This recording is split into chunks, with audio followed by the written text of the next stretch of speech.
Hi, it's Blaise. Welcome back to my channel. For those of you I haven't met before, I have been a personal trainer and a nutrition coach helping thousands of clients for the last 11 years in the real world and online, but I have just recently come to YouTube, so please feel free to like and subscribe and we'll get right into it. So today we're going to talk about the 4 W's of wellness.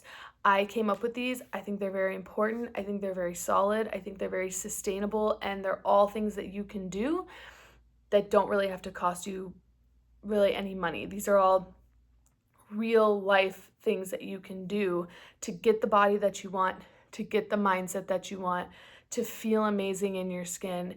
And these are honestly the things that I wish I knew 10 years ago. So they say, tell yourself what you need to hear. Let's get right into number 1, walking. I got a Fitbit. Oh my God, my forearm.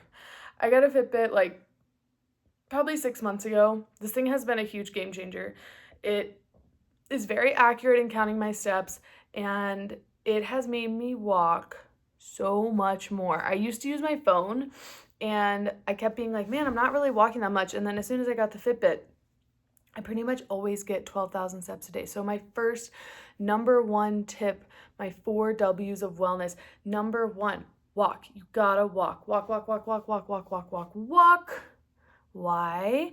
Because it increases the amount of energy you're expending throughout the day without spiking your cortisol. So, for example, have you ever looked at a marathon race? And of course, the fastest people, they're super skinny and fit.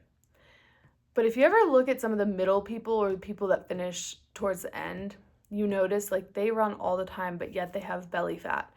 This is because they are not cross training. So they're not strength training, and they're also like running so much that their body doesn't get time to recover, and then their cortisol goes up, which is the stress hormone. So the reason I like walking, and trust me, it took me a while to convert to this because I'm a runner, but the reason I really like walking is because it's low intensity, low impact. So you can walk anywhere. Like, it's so easy to just go out for 20 minutes, 30 minutes. If you want to get 10,000 steps a day, you only have to walk, I think, a little under 4 miles, which if you think about it, that's not that bad. So even if you did a 2-mile walk in the morning, which is 30 or 40 minutes, and a 2-mile walk in the evening, you would have your 10,000 steps. I am now at like 12,000 a day, and I have to say, it's changed my life. Like, you don't see the results.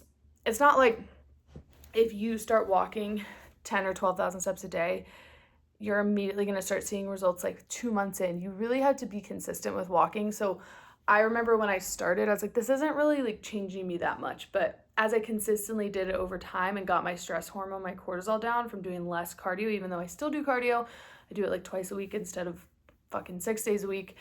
But as you do it consistently over time, it compounds, like I talked about in the Power of Consistency video that I just posted. So if you don't know what I'm talking about, go back and watch that, okay? The power of consistency, very important. But with walking, first few months, you might be like, oh, not really seeing a change, but you might feel a change in your energy. 6 months in, you're gonna feel fucking so much better. And then I'm probably like 10 months in, and I definitely see and feel the most results. So trust the walking. Pick a sustainable step goal and hit it every day. Especially if you struggle with any mental health issues, walking is a really easy way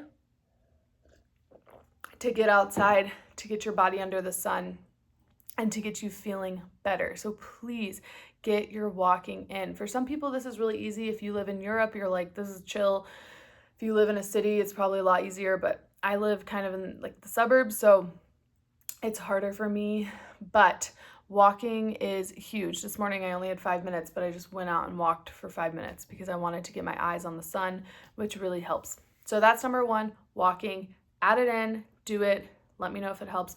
Number 2, weight training. Literally, if I could go back, I am 32 now, if I could go back to my 21-year-old self and hand her the heaviest kettlebell in the gym, I would do that right now because it would have saved me so much time.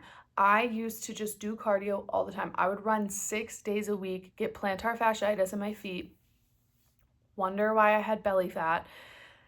My ass was like literally a pancake. I can show you guys pictures right here. And honestly, it was kind of just embarrassing because I was putting in so much work, but I wasn't seeing a result. and my face was puffy. Now, granted, I was still drinking at that time, but it is just crazy to me. I feel like I look better at 32 than I did at 21, and that is largely because I started weight training. Okay, look at that Bassett. Just kidding.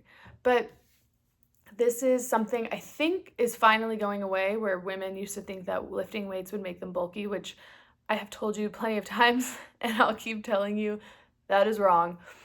But weight training is like the best bang for your buck. So if you only have 45 minutes and you know how to lift heavy and progressively overload, which is like the most important thing about strength training, if you don't know about it, you need to hire a trainer, talk to me, talk to a coach. But if you're progressively overloading in a 45-minute session 3 days a week, you're like golden. Like, I do way more than that because I just fucking love working out. But if that's all you have time for, you will see results. The trick is you have to challenge your muscles. You have to increase your weight. And I was just banging my head against a wall. I was doing HIIT all the time, running all the time, not recovering properly, and not lifting heavy weights. And as soon as I started lifting heavy weights, this was probably 4 or 5 years ago, like heavy, my body changed like immediately. My like abs were more visible. Like, I'm not going to show off my body to you, but I can show you a photo. Like, I see so much more results. And it's important for women because we don't maintain muscle mass as easily as men because our bodies are just built differently. So you do not want to end up like some people that have come to me because they didn't work out for fucking 60 years. All they did was cardio, and now they have no muscle mass, and like they could break a hip like that. Weight training prevents your body from breaking down. It keeps your muscles strong, but it keeps your bones strong, and that's important because we don't want to lose our bone density. If we lose our bone density, you could literally be walking down the street, trip, and break your ankle, right? Because your bones are too fragile. So weight training, okay? So that is huge. Number 2, please, if you have questions, let me know, but I need all you ladies to be lifting weights, and I need you to be lifting heavy. It doesn't mean you have to be the Incredible Hulk, but I know you can probably squat like 65 to 100 pounds at your chest, okay? If you work up to it. Number 3, winner's mindset. So I do a lot of mindset talking on this podcast, mindset coaching on this podcast / YouTube, because it's important to me to let people know that without the right mindset, your body's not going to change. Your life's not going to change. So if you approach what you're trying to do to your body, like transformation, in a negative way, or you hate your body, or you like think you're a failure, or you think you suck at everything, or you think that you're not worthy, your body's just not going to respond to that. And that's where having a winner's mindset comes in. A winner's mindset is, I trust the process enough to see this through. For most of my clients, I say you need to train with me for at least a year. Some people 6 months, but like honestly, most people, once they get in 6 months and they see the results at 6, they're like, let's go for the full year. But a winner's mindset embraces the journey. A winner's mindset knows that there's going to be setbacks. A winner's mindset is understanding that it's not going to be perfect every day. It's not going to be the best workout every day, but you keep going. Because when you give up and you quit, I'm not going to call it a loser's mindset because I feel like that's like bullying. But when you give up and you quit, you're telling yourself you're not worth it. You're telling yourself, I can give up on something yet again. Because it is a lot easier to give up. It's a lot easier in my experience, I've seen hundreds of clients where like, they'll just try something for 2 months and then they don't see a result and they just quit. And that's easy in some ways. But what's harder is like restarting all the time. Whereas if you just consistently put in the effort, like every day, even if it's not the best day, that's where the winner's mindset will prevail, because you'll be putting in enough effort every single day that you're never gonna fall off the rails. Winners don't let things derail them. Like, I have been an entrepreneur, this is like a tangent, but I have been an entrepreneur for 5 years. Do you know how many failures I've had in 5 years? Do you know how many clients you lose when you're a personal trainer and this is your full-time income? over 5 years, you lose people. It happens. Do you know how many times I have wanted to quit this fucking job and get a salary? Do you know how many, like, I can't even begin to tell you, being an entrepreneur is crazy. Like, the shit that you have to deal with is nuts. But I didn't give up. Like, I'm in year 5. I didn't give up. And that is what matters. And it's because my mindset is a winner's mindset. Even if I lose a client, I see it as an opportunity to get a new client.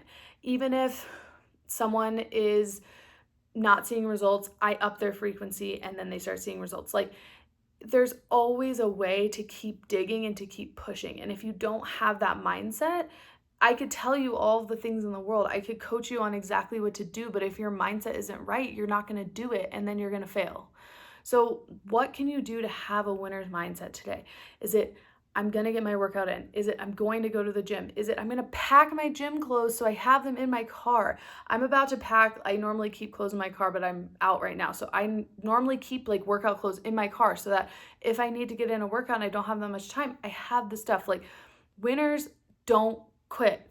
Winners go consistent. And winners are prepared. Winners, like, you can be the hero in your story and your fitness if you choose that. But it means you have to put in the work day after day, month over month. And it's not easy.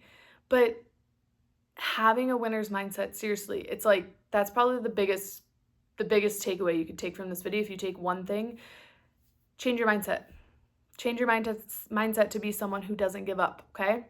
Number 4, last one, well-regulated. I want you to be well-regulated. So I personally am recovering from like an anxious attachment style. I've had it my whole life, and you would think, well, how does this affect your fitness or like your wellness? And it does. When I was in an abusive relationship a few years ago, it was emotionally abusive, and I could barely get my workouts in. I was constantly a spiraling ball of anxiety.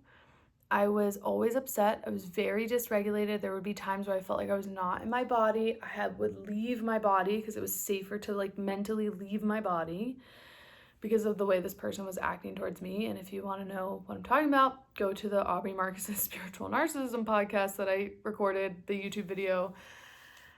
But when I learned that me being well-regulated is like so important to my wellness, I let a lot of toxic people go because it's not worth it. It's not worth it just to have the title of boyfriend or girlfriend or husband or wife. Just to have that title, you're going to put up with anxiety, you're going to put up with stress, you're going to put up with depression, you're going to put up with fucking anger, you're going to put up with all these things that put you in a dysregulated state, which make it impossible for you to do the number 3 things that I just told you: the walking, the weights, and having the winner's mindset. You can't do that shit if you're like so upset all the time. So you have to figure out how to be well-regulated, and you have to do this by looking at your environment. I talk about this in the Power of Consistency video that you can watch, but if you're not well-regulated, nothing's going to change in your body. As soon as I got rid of that fucking bullshit like 2 years ago, but like as soon as I realized my mental health and me feeling calm was like the number one thing, it was so easy for me to let go of people and environments that weren't making me feel that way. That's why it's easy for me not to drink, because I don't want to have super high stress and feel like shit. That's why it's easy for me to walk away from a man if he's starting to fuck with my mental health. I'm like, I'm out. I'm literally out, because I need to have my mental on 100, which means I will be well-regulated. And when I'm well-regulated, I stay calm, I'm relaxed, I'm not worried, I'm not stressed. This is so, so important. So these are my 4 W's. Remember, walking at least 10,000 steps a day. I prefer you get 12. Heavy weight training 3 days a week. If you have questions about that, let me know. I'll help you. 3, having a winner's mindset. Wake up and decide you're going to put in the effort today, even if it's not the best workout. Don't give up. Mindset's important. And number 4, be well-regulated. Don't be that bitch that's constantly spiraling out. It's not good for you. It's not going to help you. Trust me when I say get rid of the toxic people in your life. You're going to feel so much better, okay? Those are my 4 W's of wellness today. Hopefully that was helpful. I will see you on the next one. Please like and subscribe and share this with someone who maybe needs it today.